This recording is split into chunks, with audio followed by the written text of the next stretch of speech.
ने मिलकर के संयुक्त मोर्चा बनाया है और संयुक्त मोर्चा के तहत ये निर्णय लिया गया है काफ़ी विचार विमर्श के बाद कि अभी हम सब लोग एक लंबे आंदोलन की रणनीति तय करें और सरकार से समय देते हुए अपने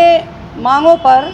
एक ज्ञापन दें, जिस पर 8 मार्च के लिए एक महिला दिवस पर पूरे उत्तर प्रदेश के सभी जिला मुख्यालयों पर कार्यक्रम का आयोजन करके माननीय प्रधानमंत्री और मुख्यमंत्री जी को अपने लंबित मांगों का ज्ञापन दिया गया। पुनः 1 मई मजदूर दिवस पर भी अपने मानदेय से संबंधित विचार करते हुए कार्यक्रम करेंगे और कार्यक्रम के तहत पुनः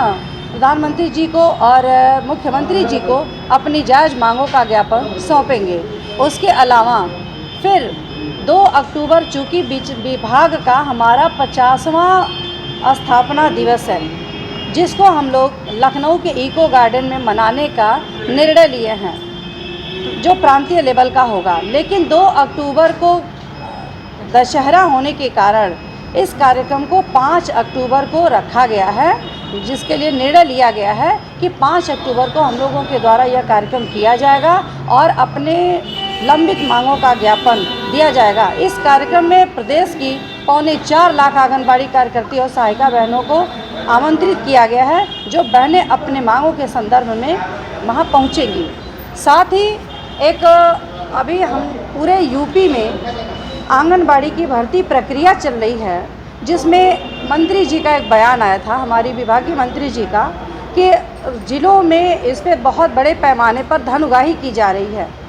और इसमें तस्करी चल रही है, जिसके लिए संगठन पूरे ज़िले के सभी राज्य के सभी ज़िलों में जो हमारे पदाधिकारी हैं उनको निगरानी के लिए रखा गया था कि कहीं भी इस तरह की धांधली ना हो। आप लोग भी इसमें निगरानी रखिएगा ताकि स्वतंत्र रूप से बढ़िया से इस पर नियुक्ति हो, क्योंकि जब धांधली का नाम आता है तो नियुक्ति प्रक्रिया ठप हो जाती है। और उससे क्या हो रहा है कि 62 वर्ष पार कर चुकी आंगनबाड़ी कार्यकर्तियों के रिटायर हो जाने की वजह से और काफ़ी लंबे समय से जो आंगनबाड़ी की भर्ती प्रक्रिया नहीं हुई है, इससे बहुत सारे आंगनबाड़ी केंद्र रिक्त पड़ चुके हैं और उन रिक्त केंद्रों की भी जिम्मेदारी हम आंगनबाड़ी कार्यकर्तियों के ही कंधे पर है, जो उम्र के पड़ाव में अधिक उम्र होने के नाते अपने ही केंद्र का कार्य करना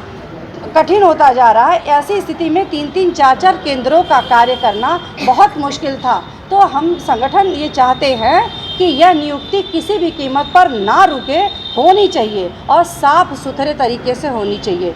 और इसी संदर्भ में देखिए, सब जगह लगभग नियुक्ति चली, अभी तक कहीं ऐसा संज्ञान में नहीं आया। लेकिन गोरखपुर में 20 परियोजना चल रही है। 20 परियोजना में एक बड़हलगंज परियोजना ऐसी है जहां पर स्थानीय स्तर से कुछ हमारे बीच के लोगों के द्वारा फ़ोन आया कि जो नियुक्ति हो रही है वो गलत हो रही है। जैसे वहाँ पर बीडो को वरीयता नहीं मिली और वहाँ पर विकलांगों को वरीयता नहीं मिली, जिस संदर्भ में हमने शासनादेश का अवलोकन किया, जो नए शासनादेश पर नियुक्ति चल रही है। उस शासनादेश के अंतर्गत जो नियुक्ति प्रक्रिया चलनी चाहिए वो चल रही है, लेकिन स्थानीय कुछ दलालों द्वारा हमें यह सूचना दिया गया कि इस भर्ती प्रक्रिया को रुकवाइए, क्योंकि जिसका होना चाहिए उसका नहीं हो रहा है। इस पर हमने जानकारी लेना चाहा कई लोगों से कि कैसे भर्ती प्रक्रिया चल रही है, क्या है। अपने ज़िले के सभी लीडरों को हमने कहा कि आप लोग अपने तरीके से संपर्क करिए, संपर्क करके देखिए कि कहाँ गलत हो रहा है। जिसमें ये सभी अभी हमको सामने समझ में आया कि वो लोग आरोप ये लगा रहे हैं कि संगठन के लोग बातों को नहीं संज्ञान में ले रहे हैं और नियुक्ति प्रक्रिया जो चल रही है वो मनमाने ढंग से चल रही है। जब इतना लंबा आरोप लगा तो हमने स्वयं जिस स्थानीय व्यक्ति ने मुझे यह सूचना दिया था उसी से हमने पूछा कि आपको यह कैसे पता चला कि किसकी नियुक्ति हो रही है और किसकी नहीं हो रही है। तो उस व्यक्ति ने 2-4 का नाम बताया, नंबर भी बताया। जिस नंबर पर हमने फ़ोन किया, फ़ोन करके गीतांजलि मौर्य बन के हमने स्पष्ट उन सबसे पूछा कि क्या अधिकारियों से आपसे कहीं संपर्क है।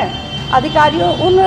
लाभार्थियों द्वारा कहीं भी किसी अधिकारी के संपर्क में आने की बात नहीं कही गई। हमने वहाँ पर प्रलोभन भी दिया, लोगों से कहा भी कि आप बताइए, अगर आपकी नियुक्ति नहीं हो रही है तो हम बात करें। अगर आपका पैसे के लेन देन के लिए कोई डिमांड किया हो और आपका ना पहुँचा हो तो आप हमको बताइए, जो चल रहा होगा सिस्टम से आपका होना चाहिए।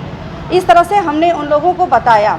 और बताने के बाद फिर उस व्यक्ति ने ही यह बाद में बताया कि उसी के व्यक्तियों का नियुक्ति नहीं हो रहा, जो लंबे समय से वो पिछले बार से ही कुछ लोगों से पैसा ले रखा है नियुक्ति कराने के लिए।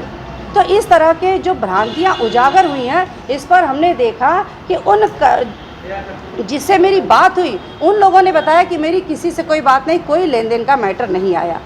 तो मैटर नहीं आया, इसका मतलब है कि भर्ती प्रक्रिया में अधिकारियों का कहीं कोई रोल नहीं है धांधली करने में। इसमें स्थानीय स्तर के दलाल, जो केवल बड़हलगंज में यह बात हमको सामने आई है कि वो स्वयं पैसा ले रहे हैं और वो थोप रहे हैं अधिकारियों पर। तो यहाँ की नियुक्ति प्रक्रिया रुकनी नहीं चाहिए और होनी चाहिए, और ये साफ सुथरी होनी चाहिए। इसलिए आज हम ये वार्ता के माध्यम से आप सभी मीडिया बंधु से कहना चाहेंगे कि आप अपने स्तर से भी उस बड़हलगंज परियोजना की जांच करिए, अवलोकन करिए कि क्या यह भर्ती प्रक्रिया में सच में किसी तरह की धांधली हो रही है, और यदि नहीं हो रही है तो जो दोषी पाया जाए, जो इस पे आरोप लगाया है, उस पर बड़े कानूनी कार्यवाही करके उसको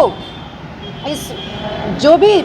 नियमतः जो उसके ऊपर कार्रवाई होनी चाहिए वो कार्यवाही हो, ताकि भविष्य में इस तरह से संगठन और विभाग पर कोई आरोप ना लगाए।